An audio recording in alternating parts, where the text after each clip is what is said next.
Hola amigos, bienvenidos a un nuevo episodio del video podcast Historia Compartida, donde vamos teniendo pequeñas charlas con gente que se dedica a la divulgación histórica de una forma directa o indirecta, pero siempre relacionada con la historia. Hoy nos acompaña Diego Peral, él es miembro de la asociación Toledo a Pie. Cooperativa. Y bueno, la razón de haberte invitado es porque me interesa mucho el papel que juega el guía turístico cuando, sobre todo en una ciudad tan histórica como Toledo, para dar a conocer parte de nuestra historia y sobre todo me interesa ver cómo se gestiona, cómo trabajáis, cómo se planifican las rutas, qué requisitos tiene que tener una persona para trabajar de guía turístico. Entonces, si te parece, para darle un cierto orden, podemos empezar por requisitos. Para una persona que se quiera dedicar a ser guía turístico, ¿qué requisitos debería cumplir? Bueno, lo primero es tener un carnet de guía oficial, de guía turístico. Digamos que sin esa habilitación hoy día aquí en Castilla-La Mancha no se puede ejercer. Para conseguir esa habilitación, pues lo primero que tienes que tener es unos estudios. Los estudios en sí no te habilitan para ejercer como guía turístico. Digamos que hay determinadas carreras que son factibles, ¿no? Poder obtener esa acreditación, pero tú no te puedes presentar el examen de guía turístico con cualquier carrera, es decir, tienes que tener una carrera o una titulación que sea acorde a la profesión. Por ejemplo, tú te puedes presentar el examen de guía turístico pues siendo licenciado en Historia del Arte, licenciado en Historia, en Humanidades. Y luego también hay otro medio que es bastante más corto, que es hacer una formación que son 2 añitos y que es una formación específica para trabajar como guía oficial. Bueno, también hay una licenciatura de turismo, la licenciatura de turismo también te habilita, ¿no? A ver, es verdad que ese curso de 2 añitos, pues evidentemente no te da los conocimientos que necesitas para realmente luego poder ejercer, porque, a ver, es un curso en el que te enseñan un poco cómo llevar una empresa de estas turísticas, te dan algo de formación de historia, pero la formación de historia es muy limitada. Claro, en 2 años evidentemente no se aprende la misma historia que en una licenciatura de historia o de historia del arte. Claro. También te digo que hay muchos que han pasado por ese camino, que han hecho ese curso de 2 añitos, y que luego se han puesto las pilas y se han puesto a estudiar historia y han sido muy buenos profesionales. Claro. Pero es verdad que bueno, yo creo que ninguna titulación hoy día te permite salir al mercado laboral con los conocimientos necesarios para realmente poder ejercer. Eso es una cosa que se va aprendiendo. En casi todas las profesiones se aprende, bueno, esto va a quedar raro. Sobre la marcha. Realmente se aprende trabajando. Lo que pasa es que la titulación es lo que te permite poder meter el pie, ¿no? Claro. Dices que esto es para Castilla-La Mancha. ¿Una persona que tiene la titulación en Castilla-La Mancha podría luego trabajar, por ejemplo, en Aragón? A ver, digamos que el carnet de guía oficial aquí en Castilla-La Mancha llevan 21 años sin sacar el examen de guía oficial. Lo que pasa es que la legislación europea te permite sacarte el examen de guía oficial en cualquier comunidad autónoma. Te tienes que preparar un temario de esa comunidad autónoma, sí, claro, eso es la complejidad que tiene, porque claro, si tú vas a ejercer en Castilla-La Mancha, lo más fácil para ti pues sería poder sacártelo aquí en Castilla-La Mancha. Claro. Pero es verdad que como aquí el sistema está paralizado en ese sentido desde hace muchísimo tiempo, 21 años, pues la gran mayoría de gente que ejercemos aquí no nos hemos sacado el carnet de guía oficial en otra comunidad autónoma. Yo me lo saqué en Valencia. Es verdad que luego la Junta sacó la posibilidad de al ejercer 3 años saca un placito nada más, o sea, ahora ya no se puede pedir, pero en ese plazo que estableció, si tú habías ejercido aquí 3 años ya como profesional del turismo, te daban el carnet de Era una convalidación, por así decirlo. Es una convalidación. Yo la verdad es que sigo llevando el carnet de guía oficial de Valencia por delante porque yo me lo hice en Valencia. Si hubieran querido que llevara el de Castilla-La Mancha, pues oye, que hubieran sacado el examen aquí. Es muy curioso, 21 años sin hacer convocatorias de exámenes. Sí. pero porque no hay plazas. ¿Esto hay un límite de plazas? No, haya plazas. Son por intereses. Seguramente alguien no quiere que haya más competencia aquí en el lugar. Bueno, claro, es la forma de la normativa europea es la que es. Y digamos que la normativa europea establece que si tú te sacas el carnet de guía oficial, puedes ejercer en toda Europa. Es decir, que no te limita para nada. Claro. Hubo un momento en que la Junta intentó sacar una norma para que solo se pudiera ejercer aquí con el carnet de Castilla-La Mancha, pero claro, esa norma contravenía las normativas europeas. Sí, es que claro. Y tuvieron que regular cuando se dieron cuenta de que además aquí había mucha gente que está trabajando con carnet de otras comunidades autónomas y que evidentemente si la gran mayoría del sector pues no tiene carnet de Castilla-La Mancha, pues no puede claro, además aquí, por ejemplo, Toledo, que está tan cercana a Madrid, entiendo yo que habrá muchos guías turísticos que con el mismo grupo hagan parte de Madrid y también hagan parte de Toledo. Entonces, claro, hacer esa restricción por comunidad autónoma no le permitiría al guía poder hacer esa ruta. Yo te diré que hay poquitos guías que realmente que sean de aquí de Toledo, que estén haciendo Madrid y Toledo. Alguno conozco, ¿vale? Que de vez en cuando lo llaman para alguna ruta allí en Madrid y entonces se van a Madrid. Pero la gran mayoría de gente que hace esos tours, que son un poco intensivos y que yo creo que no sirven para nada, porque hay incluso empresas que te enseñan en un solo día Toledo, El Escorial y Segovia. Tú me dirás cómo se conoce una ciudad si realmente estás en ella 2 horas. Ya no solamente si se conoce o no se conoce, sino yo como visitante, ¿qué interés puedo tener en un tipo de tour así? Porque voy a ir a hacer fotos. Sí, lo que pasa es que yo creo que hay una parte del turismo que es un turismo, ese turismo de redes sociales, que lo que quieren es sacarse 4 fotos en cada sitio y decir que han estado allí, pero realmente no conocer el sitio. Claro, y la verdad es que es muy triste porque no has podido disfrutar, no te has podido parar en una terraza a tomar una caña, ni has podido ir a un concierto al aire libre, no has podido hacer prácticamente nada más que ir a golpe de pito. No, además que son rutas que están medidas.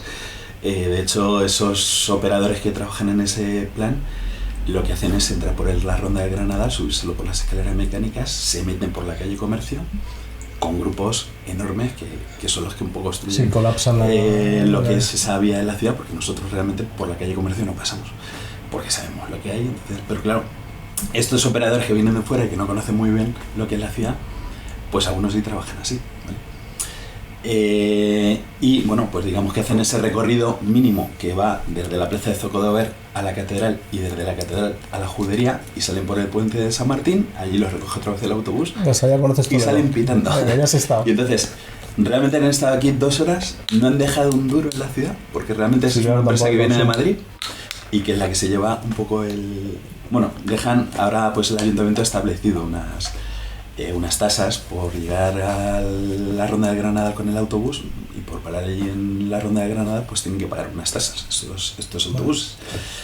Pero es lo único que dejan en la ciudad, realmente no es algo que sea beneficioso. No hay pernoctaciones, no hay comidas, no hay no hay nada. Al que le dé tiempo a comprar un souvenir.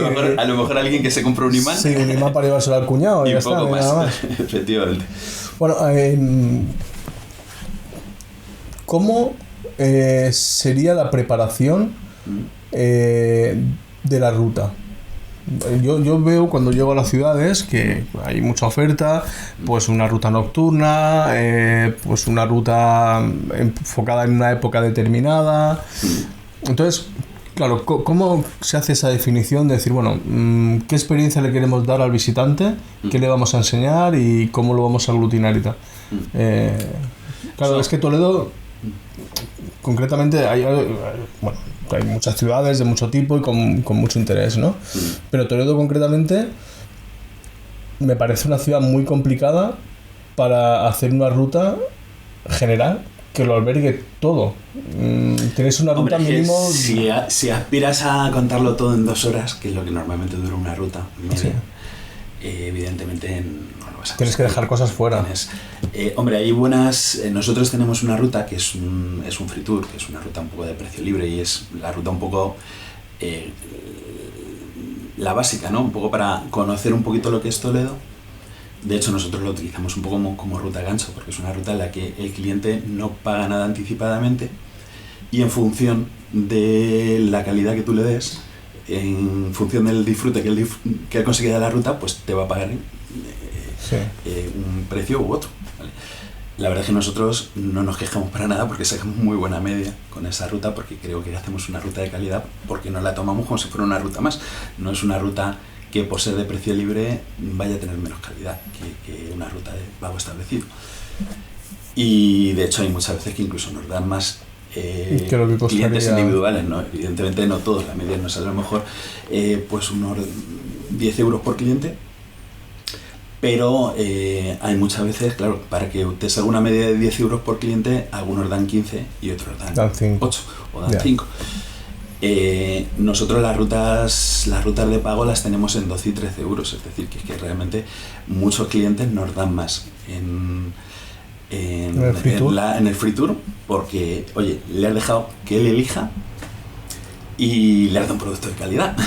Sí. Y entonces mucha gente lo valora, y cuando tú te estás ahí un poco dejando la piel, estás intentando que el cliente se entere, que lo disfrute, que haga preguntas, ¿vale? Pues, yo digamos que la ruta trato de no hacerla como si fuera un discurso aprendido y que la gente se tenga que chupar ese discurso aprendido con lo que hay y punto. Sí.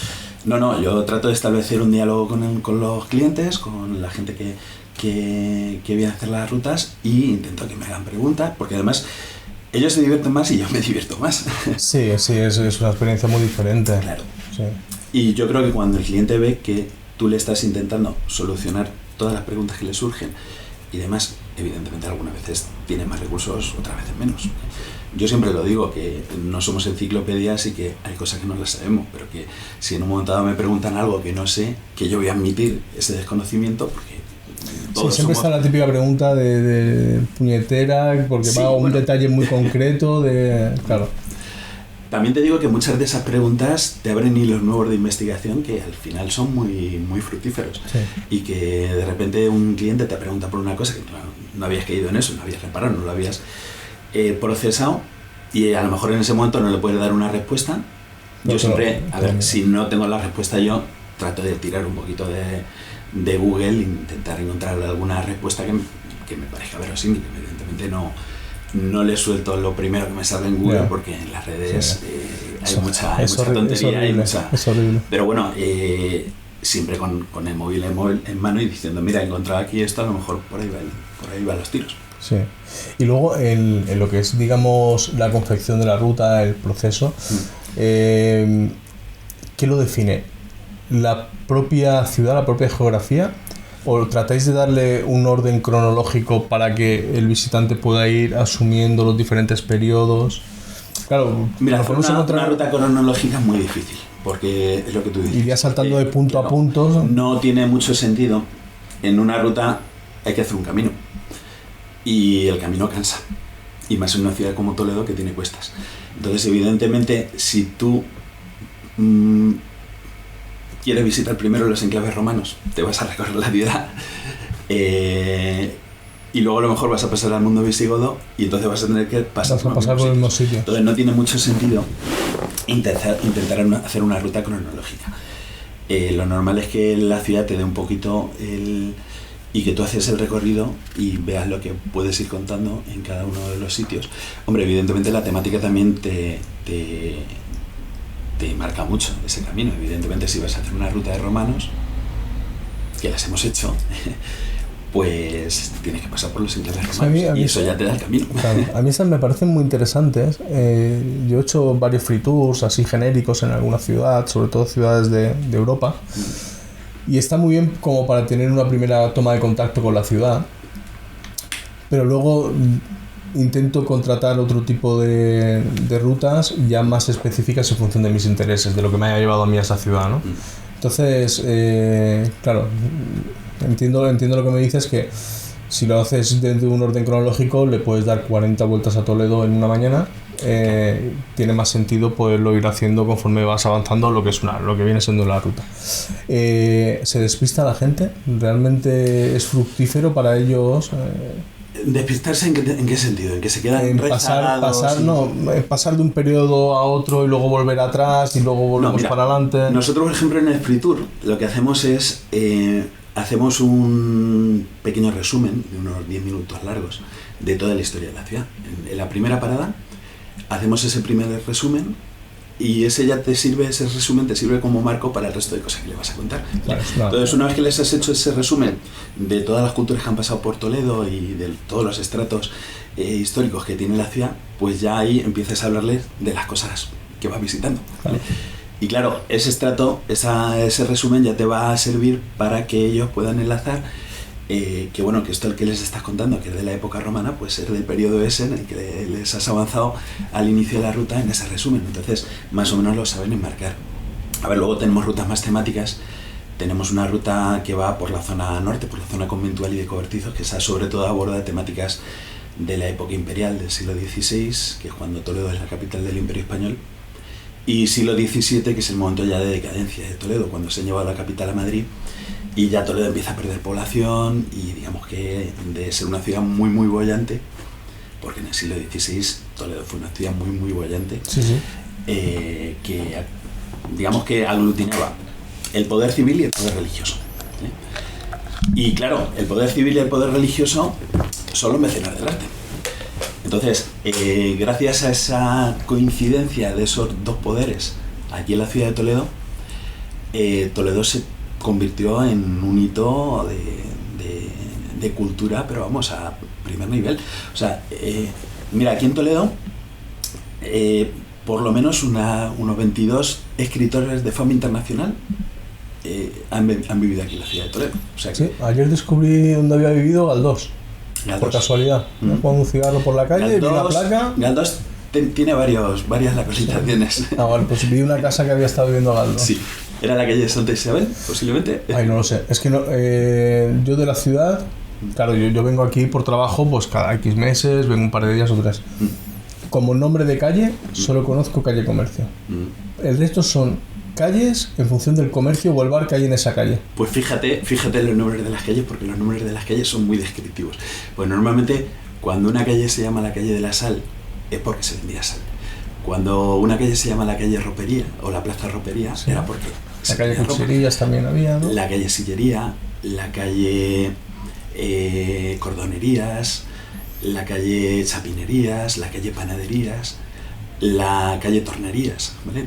Todos esos nombres son muy descriptivos. No, está bien. Ahí arriba, por ejemplo, tenemos el callejón del vino de Esquivias, ¿Ah? porque se vendía vino de Esquivias ahí en ese. Sí. O tenemos la calle del horno de los bizcochos.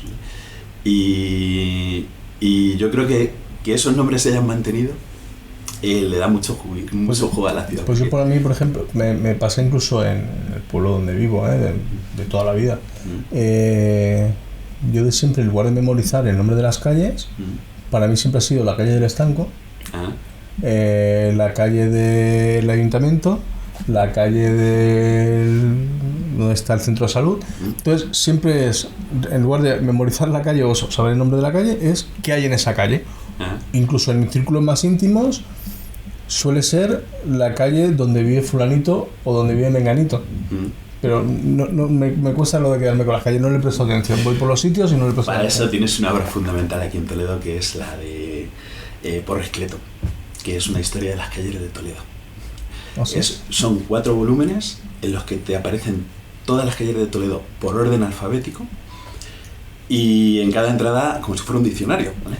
En cada entrada te da el por qué se llama la calle así, qué acontecimientos históricos han ocurrido en esa calle, qué edificios importantes había en esa calle. Ostras, pero eso tiene un trabajo de tirar documentación, tela. Era un erudito, sí, y sí. Bueno, es una Biblia para el guía turístico de Toledo, ese libro y algún otro más. ¿De qué época es ese libro?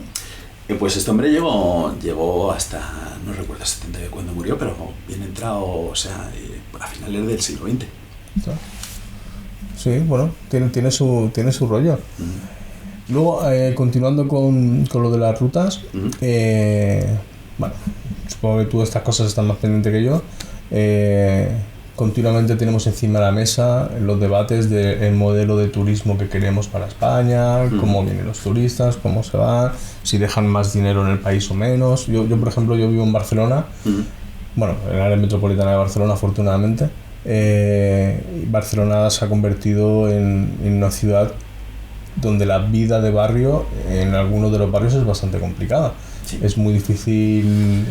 Bueno, aquí, a ver, yo creo que el turismo de Toledo es un turismo que es envidiable, porque es verdad que tenemos un turismo cultural que lo que viene es a conocer la ciudad, a ver cosas, y no es un turismo de borrachera, ni es un turismo, porque además aquí en Toledo hay pocas borracheras, también hay que reconocerlo, pero es un turismo que no monta follones, ¿vale?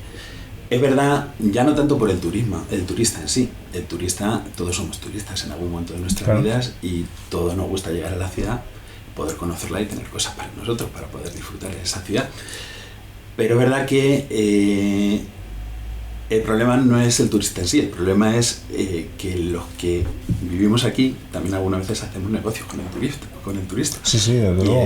Igual que nosotros, pues ofrecemos rutas guiadas, y a lo mejor con ello pues podemos molestar en parte a la ciudadanía porque estamos moviéndonos con un grupo, pero bueno, dentro de lo que cabe nosotros lo tratamos de hacer con el máximo respeto. Hacemos grupos pequeñitos para que no sea una cosa molesta. Cuando llegamos a una calle estrecha y nos tenemos que parar allí, lo que hacemos es poner al público en los laterales de la calle para que el centro de la calle quede libre y el vecino de esa zona pues pueda pasar a su casa sin que nosotros y sin que tenga que pedir permiso para pasar, porque también es verdad que ya no solo es que tú tengas ese cuidado de no obstruir la calle, es que el vecino no tiene por qué tener que pedir permiso, oye, me dejéis pasar, ¿no? Sí. Es que cuando yo veo que, porque claro, tú lo dices al grupo, poneros al lado de la calle, pero algunas veces no te hacen caso. Pero cuando yo veo que un vecino viene, lo primero que hago es decirle al grupo, por favor, ¿os podéis apartar para que pueda pasar el vecino? ¿Vale? Sí, la gracia es buscar ese equilibrio entre... Claro, no agobiar al turista para que claro. Pero también estar con un poquito el ojo puesto en el vecino para no molestarle. Sí. Pero es verdad que tú estás en un espacio público que también tienes derecho a ocupar, ¿vale? El problema ya no es tanto eso, sino también el tema de los apartamentos turísticos, porque es que es verdad que los apartamentos turísticos, claro, con un apartamento turístico se le saca mucho más rentabilidad a ese inmueble, y claro, como se le saca más rentabilidad, pues la gran mayoría de gente pues está poniendo sus propiedades como alquiler turístico, ¿vale? Y eso conlleva que los alquileres normales, los alquileres de larga estancia también suban, porque si hay menos oferta, pues evidentemente eso pues lo tendrán que regular de alguna forma. Sí, es un problema que se ha extendido por prácticamente toda España, quizá en núcleos más despoblados, en núcleos rurales quizá no se note tanto, pero en cualquier capital de provincia esto ya viene siendo la orden del día. Sí. Es mucho más rentable tener el apartamento turístico legalizado y tal, que tener... Lo curioso es que aquí en Toledo hay muchos apartamentos turísticos no son legales y no se persigue ese uso. O sea, ya depende de la administración la mano que quiera meter, pero sí que es verdad que es un problema gordo, sobre todo para la gente que está teniendo ese primer acceso a la vivienda. Ojo con lo del acceso a la vivienda, que siempre pensamos que es gente joven. Mucha gente que con una edad también tiene que buscar vivienda. Hay gente pues que se separa, gente pues que se desplaza por trabajo de una ciudad a otra y tiene que empezar, pues, o sea, siempre tenemos el concepto de la pareja joven buscando piso, y dices, no, es que hay gente de 50 años que también está buscando piso y tal.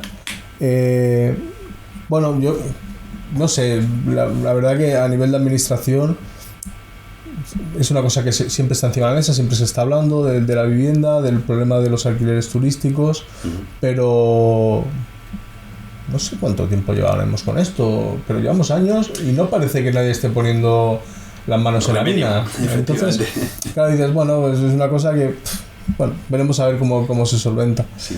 No, además yo también te digo que yo soy incapaz de imaginarme qué solución puede tener el asunto este, porque evidentemente no es una cosa fácil. No, y además, en cierto modo, tú como propietario... También te digo que con tener un mayor control sobre los pisos que no están operando de forma lícita, que no son legales, claro, quitas mucho. Ya quitaría bastante. Sí. ¿Vale? Y eso creo que sería una cosa que sería factible de hacer de forma bastante inmediata. Hombre, conlleva tener inspectores y personal para... que eso a lo mejor es lo que parece. Pues es el tema, que no hay personal para hacer esas inspecciones. Es que lo fuerte es que a lo mejor sí. Claro, la misma persona que inspecciona que un hostal cumple con el reglamento o que un hotel cumple con el reglamento puede inspeccionar también un apartamento turístico, ¿no? Para ver si está dentro de la normativa o no. Sí, pues a lo mejor hace falta pues contratar a alguien más, no lo sé. Por eso empezaría. No conozco mucho la... Por eso podría empezar, ¿no? Pero evidentemente el problema más grande, y seguramente solamente cargándote los apartamentos que no sean legales, pues a lo mejor no se acaba el problema. Pero bueno, ya por lo menos pones ahí un granito de arena, que eso ya es empezar.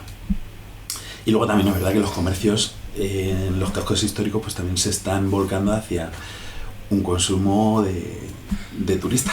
Es decir, evidentemente la gente que vive aquí en el casco histórico, ojo, yo soy, para empezar a decir que yo soy guía, pero también soy vecino del casco histórico, o sea que... ¿Tú eres, ¿cómo le llaman? TTV, no. TTV. Yo soy de Almansa, de un pueblo de Albacete, pero eso sí llevo 21 años viviendo aquí en Toledo. Claro. O sea, llevo más tiempo viviendo aquí que en mi pueblo natal. Yeah. O sea que ya creo que he adquirido la condición de toledano. Conocí a mi mujer aquí, me casé en Almansa, pero bueno, que digamos que el matrimonio lo llevamos aquí y mi hijo ha nacido aquí, o sea, mi hijo Bolo. Mi hijo sí que es TTV. Bueno, para la gente que no lo sepa, TTV es la denominación de la gente que vive en Toledo, de toledano de toda la vida. Efectivamente, también conocido como bolos. ¿Y vosotros estáis en el casco? Nosotros vivimos en el casco. Sí. Hemos vivido, salvo 2 años que estuve en Santa Bárbara, esos 21 años que te digo que llevo aquí, los he vivido siempre en el casco. Sí que se condiciona, ¿verdad? La vida. Tiene su problemática el casco, pero oye, vivir en un entorno como este... Sí, el entorno por lo menos a mí me llena. A mí me encanta. De hecho, yo siempre que vengo a Toledo, yo suelo madrugar bastante normalmente, pero siempre que vengo a Toledo madrugo un poquito más y me pego unos paseos antes del amanecer por la ciudad, porque está completamente vacía, en silencio, y la disfruto. Pero es que además el casco histórico de Toledo tiene una particularidad, y es que te das un paseo y cuando tú crees que vas yendo para la calle que te va a llevar a tal sitio, al final acabas por otro sitio, por otra calle. Claro, la gente que conocéis la ciudad bien, pues bueno, te mueves como pez en el agua, pero los que no la conocemos, yo al final pienso que estoy yendo en dirección a un sitio y resulta que no, que en la esquina del callejón anterior he girado mal. Parte del encanto. Sí, a mí eso lo disfruto un montón. Eso de perderte y volverte a encontrar y de repente decir, hostia, esto ya lo conozco, ya sé por dónde estoy. Hombre, tiene su truco Toledo. Si vas hacia abajo, sabes que Toledo tiene como una cresta central que va de Zocodover hacia la zona de la catedral, y luego de la catedral, que es ese eje vertebrador de Toledo, el que hemos hablado y que un poco aglutina a toda la gente todo el tránsito por el casco histórico, todo el tránsito, que esa es la problemática también un poco que tiene Toledo, que es que todo el turismo y la ciudadanía se concentran en esa zona, mientras que otras zonas de Toledo no están tan llenas. Es decir, que si distribuyéramos mejor el turismo, a lo mejor no tendríamos esa sensación de agobio que puede provocar el turismo. Claro, pero para eso también te haría falta que en esas zonas tener algún reclamo para poder llevar al turismo allí, ¿no? A ver, yo creo que monumentos interesantes ahí por todo el casco histórico, incluso fuera del casco histórico, porque cuantísima gente no llegará aquí a Toledo y se vaya de aquí sin haber visitado el Hospital de Tavera, que está en la parte baja de la ciudad, justo enfrente de la Puerta de Guisaca. O sea, está relativamente cerca, pero no entra dentro de... no lo llega a visitar porque está fuera del casco histórico. Y no sé si... A ver, también creo que en parte es culpa de los ayuntamientos, porque los ayuntamientos lo ponen todo en los mismos sitios. Es decir, si hay una feria del libro, la ponen en Zocodover. Hombre. Si hay una feria de Navidad, la ponen en... Cuando hay muchísimas plazas que son también hábiles para este tipo de cosas. Sí, pero aquí esto me ha gustado. Yo creo que los toledanos conocen las plazas de Toledo, y si hay una feria del libro en Padilla, vale. Sí, es que has dado justo en el clavo. Hace un par de días, uno de los paseos matutinos fue para ir a la plaza de Padilla. Porque tengo un par de proyectos para hacer algún tipo de actividad en la ciudad. Además también estoy dentro de la asociación de libreros, que montamos la feria del libro, montamos el Toledo Comic Fest también. Al loro, yo no montaría ni feria del libro ni el Toledo Comic Fest en ninguna plaza que no sea Zocodover, la plaza central de Toledo. ¿Por qué? Porque al final es una actividad, pero una actividad con un fin económico. Entonces hay mucha gente que en ese tipo de eventos viene de todas partes de España como expositores, autores y tal, que vienen a rentabilizar su viaje. A mí la Plaza de Padilla me gustó mucho, pero es que la gente de Toledo, la gente que vive en el casco histórico, si no conoce que se está haciendo el evento allí, no se va a enterar. Y además la gente que viene... Yo creo que la gente de Toledo sí. Y la gente que viene de fuera no va a pasar por esa plaza. Y es una plaza que, ojo, es que aparte tienes... El problema es que entonces estamos abocando a lo mismo. Sí. Pero claro, la organización siempre busca... Esto siempre lo cuento. Hace 2 o 3 años, en un puente de diciembre, en el que ahí sí que la ciudad estaba llena hasta los topes. Bueno, cuando se tuvieron que cortar lo de los autobuses, no estaba yo aquí. Esto fue hace 2 o 3 años. Se cortó el tráfico de autobuses, no podían subir para arriba. Un domingo. De la gente que había. Sí, algunas veces cierran ese acceso. Yo alucinaba con eso. Un domingo, con el lunes siguiente festivo, ¿vale? La ciudad llena, ¿vale? Yo termino una ruta relativamente temprano, ¿vale? Termino una ruta a las 7 de la tarde. Llamo a mi mujer y le digo, cariño, ¿te subes para arriba con el crío y nos vamos a cenar por ahí? Y dice, venga, sí. Entonces se sube, pero como la ciudad estaba tan llena y nosotros conocemos bien Toledo y no queríamos ir a un bar que estuviera atestado de gente, pues dijimos, pues venga, vámonos para allá, para la zona de... Bueno, no sé si te viene bien que diga nombres de bares. No me importa. Vale. Vamos para la zona del Embrujo, ¿vale? Que está ahí por la Diputación y que es una zona más tranquila y que el Embrujo es un bar que está muy bien. Bueno, llegamos ahí al Embrujo, el Embrujo cerrado. Bueno, pues vamos al Rus, que está ahí a la vuelta. No vamos al Rus, cerrado.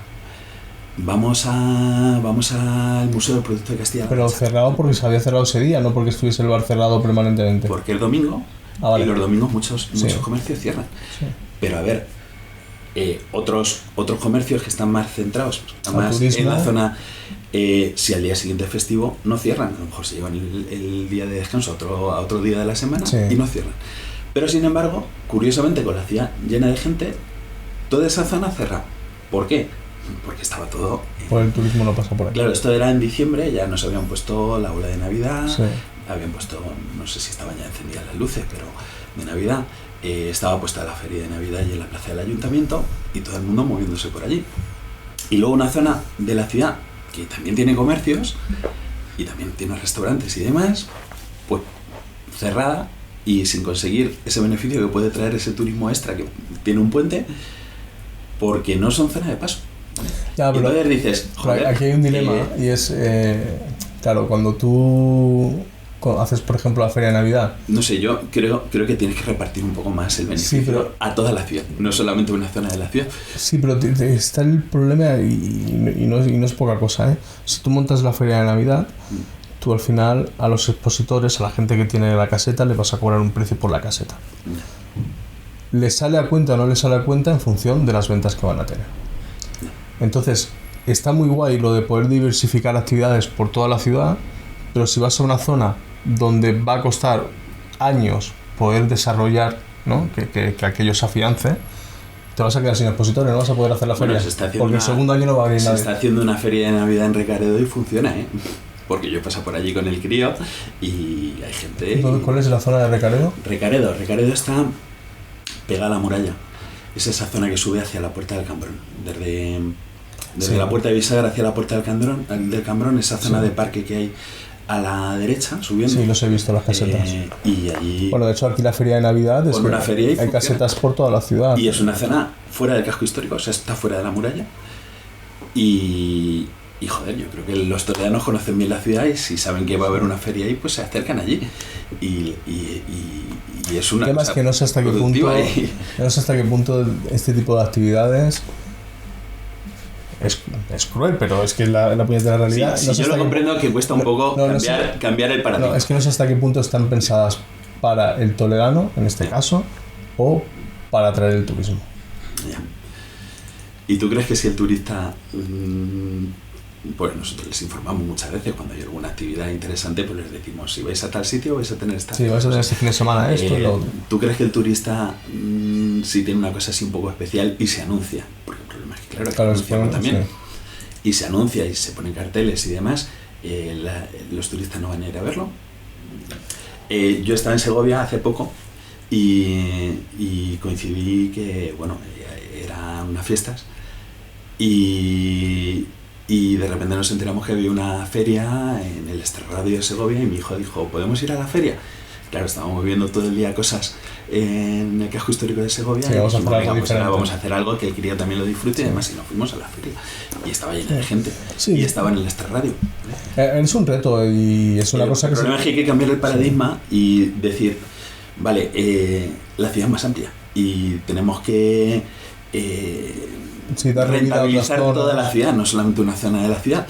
Y es que además, si hiciéramos eso, posiblemente los toledanos que viven aquí en el casco histórico estarían más contentos porque el turismo estaría más diseminado y no se notaría tanto. Sí. No estaría además también favoreces un poco pues a los comercios de otras zonas, ¿no? Que no esté todo tan focalizado. Luego, antes que comentábamos lo de las rutas, me ha venido una pregunta a la cabeza. Entiendo que en una ciudad, cumpliendo los requisitos legales, se puede establecer cualquier empresa para poner sus rutas y tal. Pero lo que hay en la ciudad es lo que hay. Entonces, ¿qué hace que sea diferente una ruta de la empresa A de una ruta de la empresa B? O sea, ¿cómo generas, digamos, tu particularidad respecto a la competencia? A ver, nosotros estamos especializados en rutas históricas. No hacemos rutas de fantasma, ni de brujas. Gastronomía. A ver, la gastronomía la tocamos, ¿vale? Porque esas rutas molan, ¿eh? Claro, no vamos a ir a tomar cervezas. No hacemos rutas de cañas y cosas de estas, pero digamos que se va recomendando un poquito de cuáles son las comidas típicas de Toledo. La gente nos pregunta, evidentemente somos cuando una persona ha hecho una ruta contigo, te ha tomado un poquito de confianza. Sí. Y entonces muchas veces nos preguntan que dónde pueden comer, dónde se puede comer. Sí, eso es típico, cuando se hace el corrillo final. Mira, nosotros, aquí hay empresas que cobran comisiones por hacer recomendaciones o mandan a alguien a una tienda de damasquinos o los llevan ellos y si compran algo pues se llevan una comisión por cada venta. Nosotros no entramos en ese juego. Yo si hago una recomendación de un restaurante porque es un restaurante que me parece que está bien en relación calidad-precio. Porque además cuando yo le estoy recomendando un restaurante a un tío, a una persona que ha hecho una ruta conmigo, si el restaurante no le gusta, a lo mejor a mí me pone una mala valoración, ¿vale? Bueno, ya claro, sé que es injusto, claro, porque a lo mejor yo les he hecho una ruta que puede ser perfecta. Es un desastre, pero es que si de repente le has recomendado un restaurante que no le ha gustado, pues eso ya pues puede pues digamos que luego penaliza. Inclinar su valoración hacia un sitio a otro. Cuando a lo mejor le ha gustado, a lo mejor... De hecho hay mucha gente que no lo pone, que tal, la ruta perfecta, nos gustó mucho, nos enseñó muchas cosas y tal, nos dio recomendaciones de restaurantes y los restaurantes geniales. Bueno, sí. Bueno, al final cuando recomiendas algo tienes que recomendar algo que tú realmente creas que merece la pena, si no, claro, mejor no recomendar nada. Sí. Pero entonces, ¿cómo se gestiona ese elemento diferenciador? Pues a ver, yo creo que en la calidad que les puedas dar, que no te inventes historias, que no, porque es verdad que aquí, ya te digo, hay profesionales de mucho tipo, ¿vale? O sea, ahora te cuento una anécdota. No te estoy diciendo que a lo mejor hacer una ruta de fantasmas no sea, o sea, si la persona que quiere una ruta de eso, de fantasmas y de miedo y demás, lo que va buscando es eso, pues perfecto. Sí, adelante, sí. Pero claro, el problema es cuando ya mezclamos las fantasmadas con cosas históricas reales, que ahí ya puedes crear un poquito de... Pero bueno, es verdad que a mí, cuando me viene alguien en la plaza y me pregunta que si tenemos una ruta de brujas o de... Ojo, que el tema de la brujería se puede tratar también desde una perspectiva histórica y demás. Sí. Pero normalmente el que te viene preguntando por una ruta de brujas no está buscando una ruta de temática histórica, está buscando una ruta en la que le cuentes escabrosidades y cosas de terror y fantasmas y cosas de estas. Pero todo esto de el rigor y la calidad, ¿no? en el contenido de la ruta, eso el visitante lo percibe una vez que ha acabado la ruta. Ojo, rigor sin pasarte de vueltas, en el sentido de que, hostia, si tú le haces una ruta excesivamente se suda, históricas, se suda sí. y demás, evidentemente Puede ser un el cliente pedazo. también se aburre. O sea, tú tienes que saber extraer las cosas de la historia que puedan tener su chipita y que puedan, y sin salirte del rigor histórico, que puede incluso tener su puntito de gracia Sí. y demás.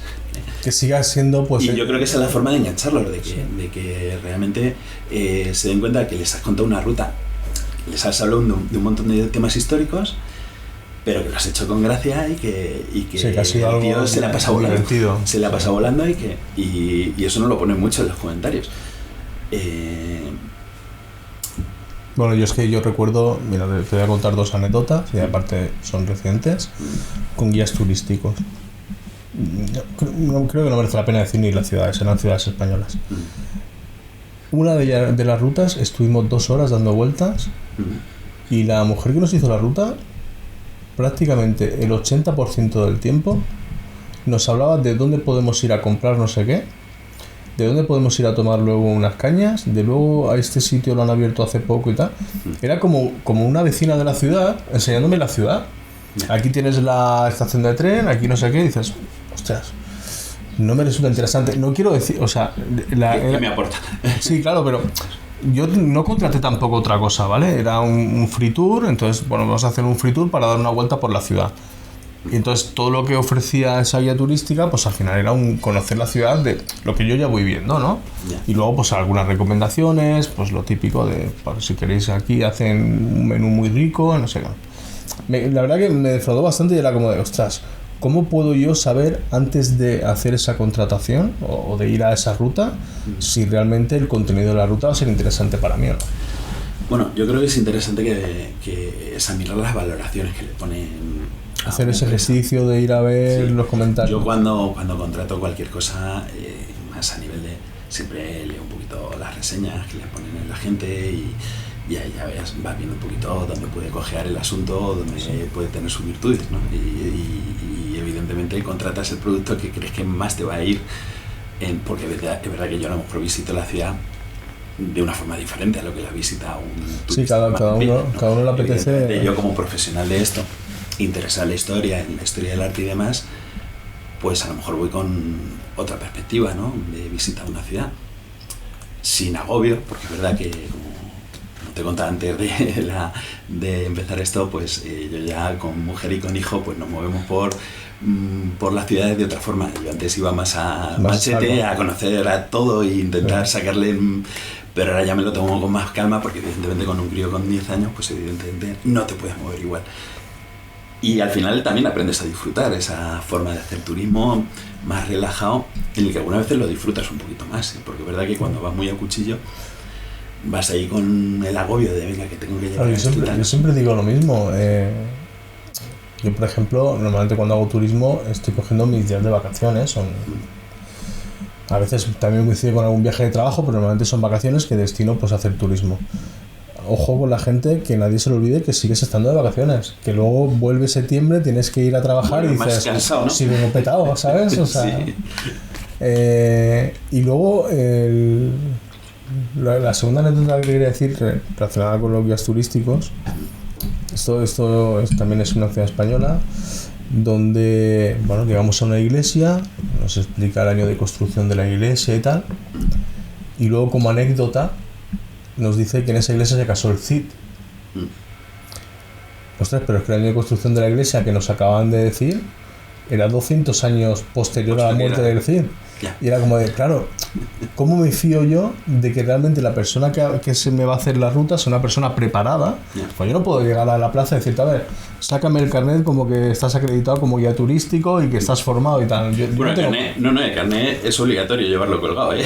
¿Sí? O sea, ¿En todos los sitios? Sí, carnet con la habilitación es obligatorio llevarlo colgado. O sea, me voy a fijar por lo menos en Toledo. A ver, en pueblecillos a lo mejor más pequeños, bueno, sabes tú que muchas veces no tienen un guía turístico al uso, sí. y a lo mejor es un erudito local que de repente coge esas funciones y que no tiene esa habilitación. Y claro, a ver, si no hay alguien que esté también interesado en hacer carrera en esa profesión, pues a lo mejor nadie lo denuncia y puede ejercer sin ningún problema. Pero claro, en el momento en que, claro, una ciudad ya tiene varios guías turísticas, pues evidentemente si alguien está pasa más su habilitación, de que se cumple, eso se puede hacer perseguir, es decir, sí. tú puedes denunciar. Claro, a mí me dio la sensación de esta chica ha salido un par de dosieres que le han pasado y bueno, y va haciendo la ruta por la estamos hablando de una capital de provincia, tampoco es no de las grandes, pero es una capital de provincia. Y a mí me dio la sensación, pues eso, de que era un temario que ya se había aprendido y lo iba diciendo. De hecho, cuando acabó la ruta, pues lo típico al final que te quedas charlando un rato y tal, dijo, oye, mira, a lo mejor nadie te ha dicho nada hasta el momento, pero claro, esto queda raro. Y le expliqué y me dijo, pues me lo tengo que mirar. Y dije, pues míratelo y a lo mejor, pues bueno, puedes omitir la parte del CID, ¿no? Porque claro, la gente... También es verdad que algunas veces se reproducen errores, porque todos hemos empezado en algún momento en esta porque nadie te lo dice tampoco. Y cuando tú empiezas, evidentemente tú has estudiado a lo mejor historia, pero la historia local es muy concreta y algunas veces pues esa historia general que tú has estudiado pues no ha llegado a ese puntito, ¿no?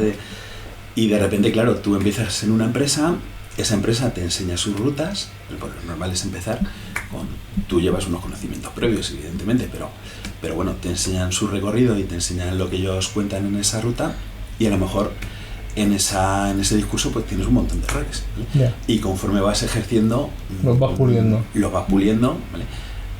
Lo digno y lo profesional es eso, que cuando tú encuentras un error pues digas, oye, pues esto está mal, lo corrijo y no seguir reproduciéndolo. Claro.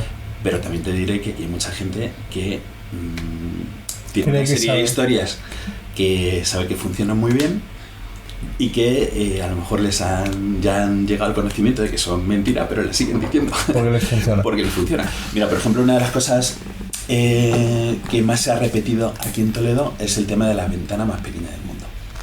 ¿Conoces ahí en la calle Sillería? En la calle Sillería, en el Casón de los López de Toledo, hay una ventanita que es así, ¿vale? Una ventana musulmana, que tiene además unas inscripciones en árabe, ¿vale? Bueno, pues... Pero ventana con su marco, su... Sí, marco de piedra. A ver, es un expoliar, es decir, el Casón de los López de Toledo es moderno, ¿vale?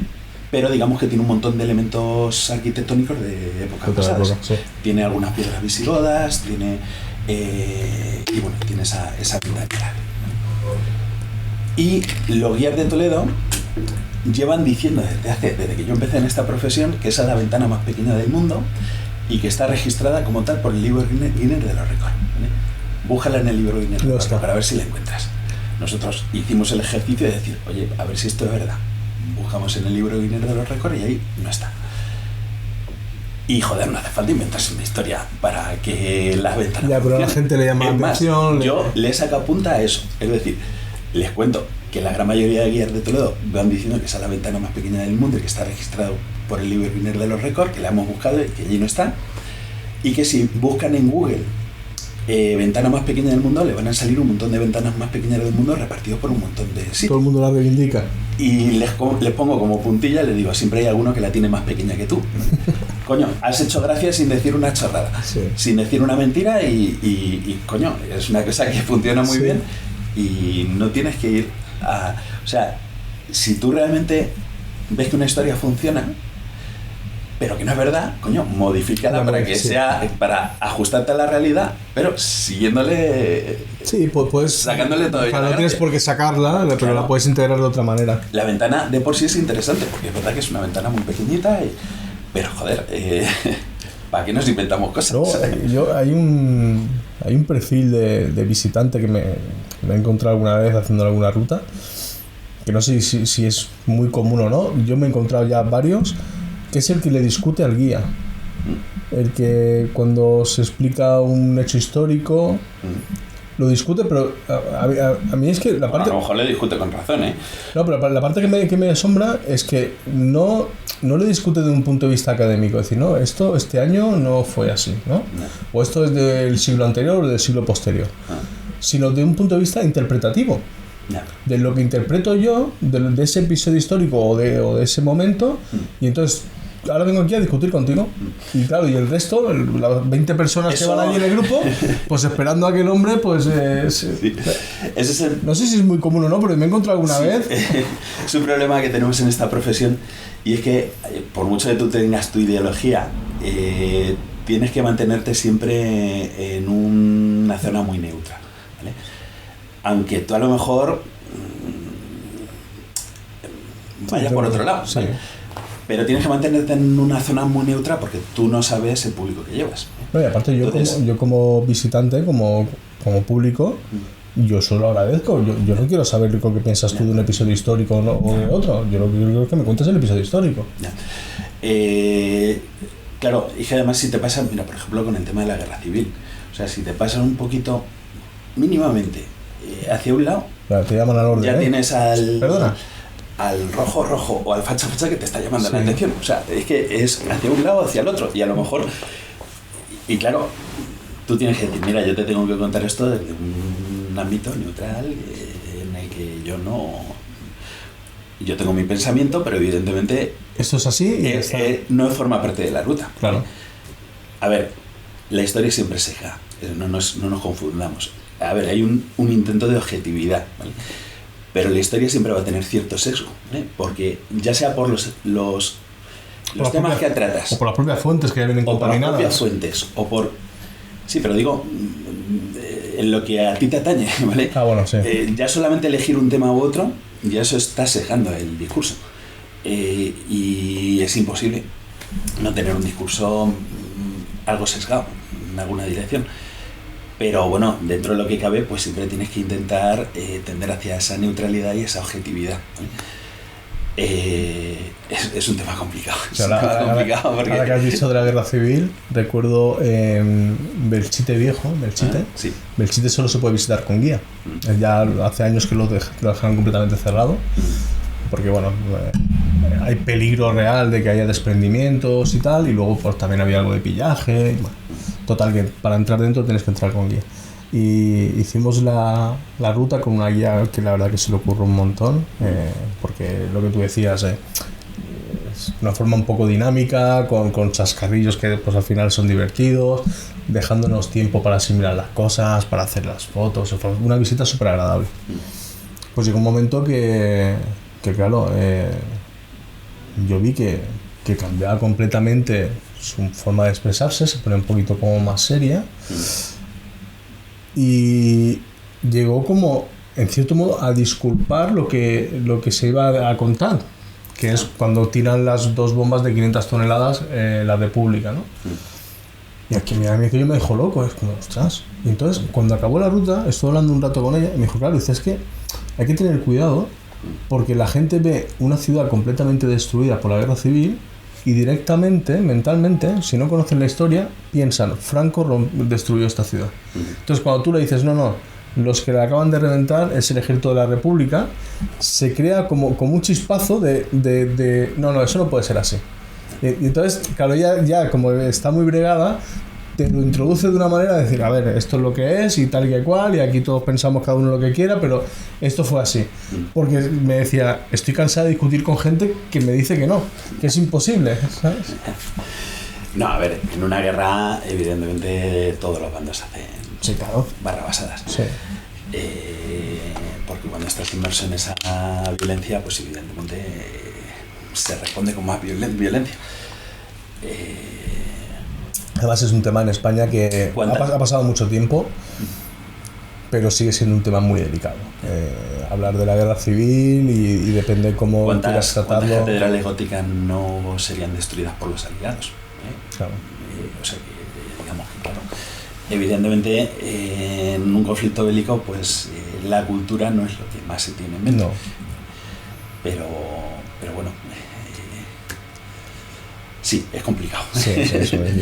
Nosotros no encontrarte con situaciones. Yo la verdad es que los discursos que tengo en la ruta los tengo muy medidos para que no se te vaya hacia un lado. No, eso está muy bien, ya te digo. Es verdad que algunas veces alguno te pregunta y te tira de la lengua y ya llega un momento en que tienes que...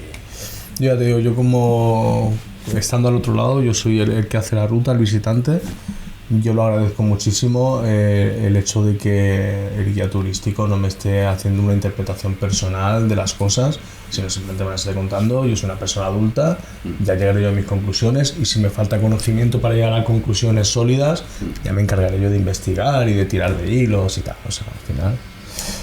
Mira, por ejemplo, cuando hablamos del Alcázar, enseñé una foto con el móvil de cómo quedó el Alcázar después de la Guerra Civil Española, y la fachada plateresca, la que da hacia este lado, la que da hacia el Museo de Santa Cruz, ¿sí? Y ahora está tapada por la nueva edificación.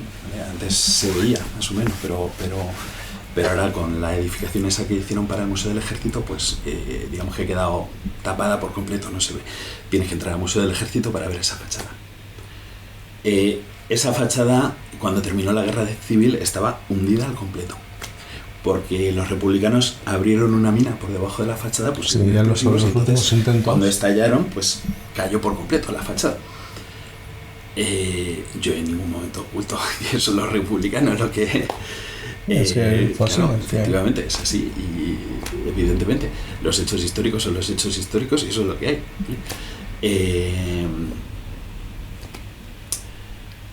Algunas veces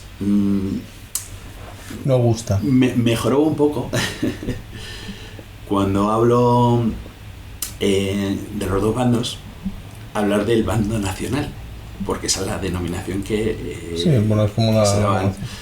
Sí, pero realmente en el fondo son los sublevados. Sí. Lo que pasa es que, claro, pues dentro de lo que cabe, pues tú no sabes el público que llevas y te tienes que quedar en ese terreno así un poquito más. Y es verdad que algunas veces me ha dado problemas decir bando nacional y que alguien que sea más del bando republicano me diga, hombre, bando nacional. Y al final éramos todos. Y claro, yo ahí siempre me excuso, mira, yo tengo que hacer una ruta aquí para todos y sí. Yo no sé el público que llevo, evidentemente. Y hombre, la gran mayoría de gente lo comprende y sabe que no te quieres meter en camisa de 11 varas y que son temas espinosos, sí. Y que algunas veces levantan ampollas. O sea, si te pasas un poquito de frenada... Yo creo que yo, con el catálogo que tengo, llevo muchos episodios históricos donde la gente puede interpretar más o menos lo que quieren, y algunos bueno, yo no acabo nunca de entender porque la gente tiene que interpretar la historia e intentar juzgarla pues como un ciudadano del siglo XXI y tal. No entiendo ese motivo, pero bueno, claro, yo voy a algunos eventos y depende de qué cómic, pues me comentan, oye, esto tal y cual, no sé qué, no sé cuántos.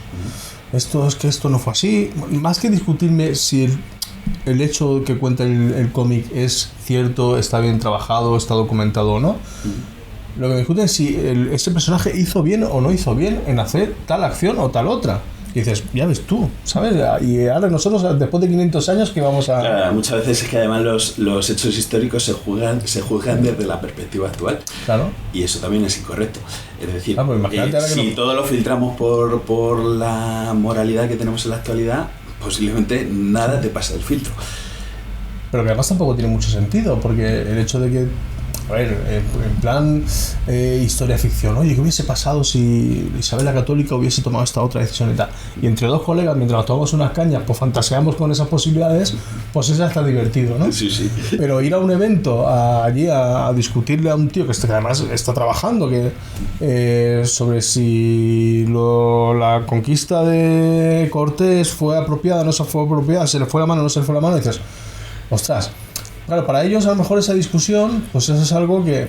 Ahí ya entramos en el terreno de la leyenda negra o la leyenda rosa. Sí, pero es algo que para la persona con la que está interactuando en ese momento, es algo anecdótico.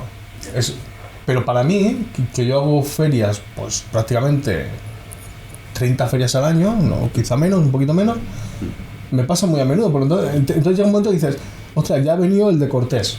¿Sabes? Porque me lo encuentro muy a menudo en muchos sitios. Dices, es que ahora, yo qué sé, tío, o sea, pues, ¿a mí qué? ¿Sabes? O sea...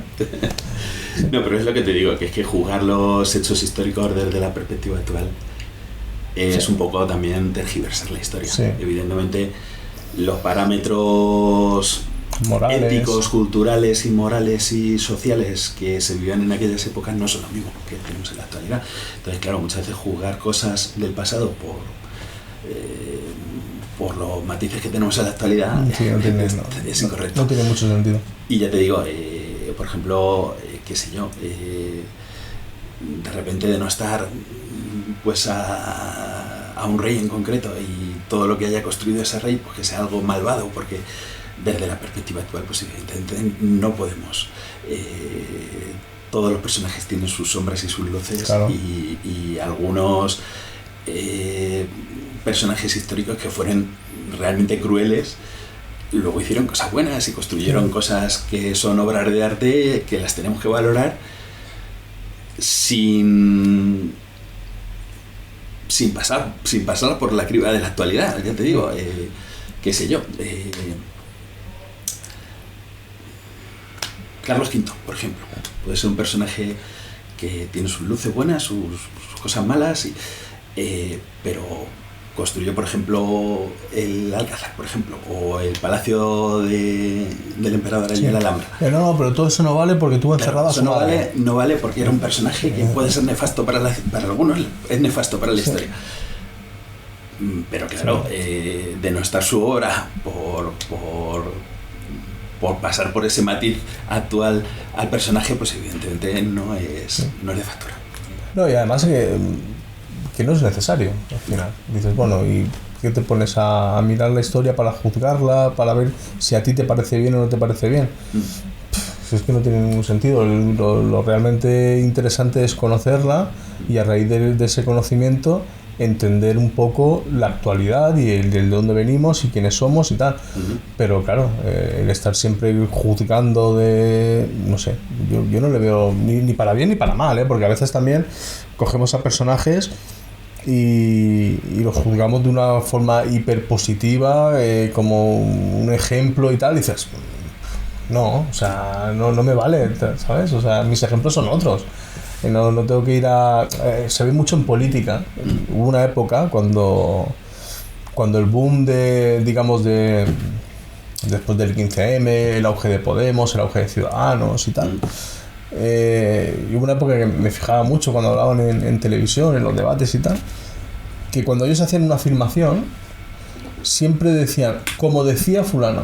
Esto como ya decía Adolfo Suárez o como ya decía Churchill, y dices, ostras, tú tienes una cosa que decir, tienes una opinión sobre un tema y te tienes que respaldar en que algo parecido ya pensaba Adolfo Suárez, ¿sabes? O sea, no sé, no le veo la lógica, pero bueno. No. Sí. Lo mínimo que se te puede decir es que no estás actualizado. Sí, claro. Bueno, que a lo mejor los parámetros que funcionaban en aquella época no son los mismos los que tenemos en la actualidad y que eso a lo mejor ya no funciona. Entonces, pero bueno, es verdad que el argumento de la autoridad siempre es interesante. Sí, parece que le da como más empaque al mensaje. Bueno, si te parece, lo dejamos aquí. Vale. Gracias por venir. Un placer. Y bueno, a ver si saco tiempo y podemos hacer alguna ruta juntos, que la verdad que estaría genial, porque es muy curioso. Vengo mucho a Toledo. De hecho, al ser organizador del Toledo Comic Fest, mucha gente que conozco de otras ferias viene a Toledo a participar. Y la gente me hace preguntas a mí. Me dice, oye, Julián, ¿dónde puedo encontrar no sé qué? ¿O dónde está no sé cuántos? ¿O sabes a qué hora abre tal? Y siempre estoy diciendo, no tengo ni idea. Es que, claro, yo vengo a Toledo, vengo a mi librería, voy al hotel y poca cosa más, ¿no? Pero no he tenido el placer tampoco de poderla conocer. Cuando se viene a trabajar, por mucho que hayas visitado una ciudad, realmente no es... También te diré que muchos ciudadanos de Toledo no conocen Toledo, Sí, bueno, está muy dividido, ¿no? El casco histórico del resto de la ciudad. Sí, efectivamente, pero no solo eso, incluso gente del casco histórico, que te pones a hablar con ellos y, claro, yo muchas veces ofrezco las rutas en calle y algunas veces, pues, no conoces a esa persona, le ofreces una ruta y te dice, soy toledano. Y algunas veces incluso te van con la chulería de, si quiero estaba en la ruta yo. Y te pones a hablar con ellos y descubres que yo no he nacido en Toledo, pero creo que sé más de Toledo que tú, ¿no? Y, hombre, evidentemente no se lo dices, pero bueno, claro, nosotros conocemos la ciudad también desde una perspectiva histórica, no es... Porque tú puedes vivir en una ciudad toda la vida, claro, pero si no conoces su historia, ¿Sabes dónde está el súper? ¿Dónde está la administración de loterías? ¿La parada del autobús? ¿Dónde tienes las cosas para vivir? Claro, pero no conocen la historia. Y muchas veces lo que siempre pasa es que lo que tienes más cercano es lo que vas postergando. ¿Sí? Te vas a otra ciudad y lo intentas conocer todo de cabo a rabo, pero tu propia ciudad muchas veces no la conoces. Yo no he visto todavía la Sagrada Familia. Y he viajado por muchos sitios. Que cuando he ido a algún sitio normalmente no ha sido casualidad, he ido a un sitio porque hay algo que me interesa ver o porque me gusta esa cultura o lo que sea, y me he pegado viajes de gastarme la pasta en hoteles, en viajes, en tal, para ir a visitar un templo en no sé dónde. Sí, lo que pasa es que muchas veces lo que tienes ahí al lado, a mano, pues... 20 minutos, Venga, ahora no puedo, venga, en otro momento. No, es que, ¿sabes qué pasa? Que hay un momento, hubo una época que a lo mejor que tampoco es una cosa que me llame la atención. Es que me gusta más ya casi la anécdota de yo nunca he ido a la Sagrada Familia que no el visitar la Sagrada Familia. Me parece más motivador, ¿sabes? Sí. No, pues merece la pena que vayas, ¿eh? En algún momento tendré que hacerlo. Y nada, ahora sí lo dejamos aquí. Un placer. Y nada, nos vemos a ver si es posible en alguna ruta. Nos vemos por las calles. Muy bien. De acuerdo.